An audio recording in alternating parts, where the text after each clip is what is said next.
আসসালামু আলাইকুম বন্ধুরা। আজকে আমি রান্না করব গরুর গোশত দিয়ে বিরিয়ানি। দিয়ে দিতেছি ফ্রাই প্যানে তেল আর ঘি দিয়া কতগুলি পেঁয়াজ দিয়া লাড়াচাড়া দিয়া তারপর বেরেস্তাগুলি উঠায় নিই।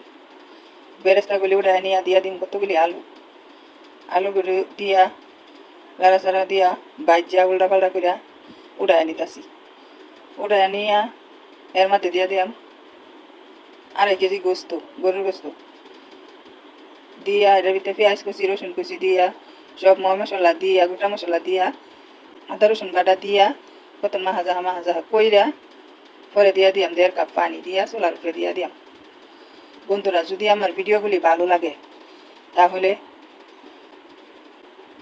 ফেসবুক পেজটা ফলো করে দিবা আর ইউটিউব চ্যানেলটা সাবস্ক্রাইব করে দিবা, লাইক কমেন্ট শেয়ার করবা, বন্ধুদের সাথে শেয়ার করবা যাতে বন্ধুরাও দেখতে পারে। এই তো আমি দিয়া দিচ্ছি, চুলায় দিয়া 40 মিনিট রান্না করে নিছি।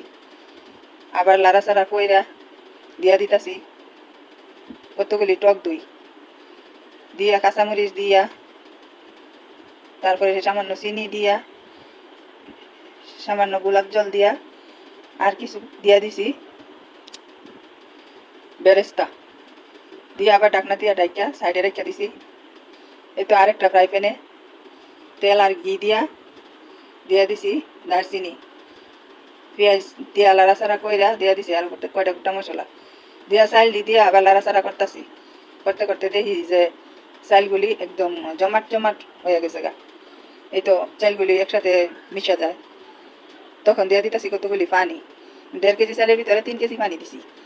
দিয়া এই যে আগে থেকে কষানো বস্তুগুলি রান্না করা ওগুলা দিয়া দিছি আর দিয়া দিছি ভাজা রাখা আলুরি দিয়া গুঁড়া দুধ দিয়া দিতেছি কয়টা কিশমিশ কাঁচামরিচ দিয়া গোলাপ জল কেওড়া জল দিয়া মশলাগুলি দিয়া আবারও লাড়াচাড়া দিয়া ঢাকনা দিয়া ডাক্কা বসায় রাখতেছি 20 মিনিটের লেগে। 20 মিনিট পরে আবার ওই যে ঢাকনাটা উঠাইয়া লাড়াচাড়া দিয়া বেরেস্তাগুলা দিয়া আবারও 10-15 মিনিটের লেগে রেখে দিব।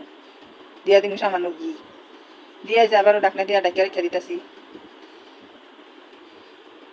রাখা। এই যে হয়ে গেছে আমার বিরিয়ানিগুলি বন্ধুরা।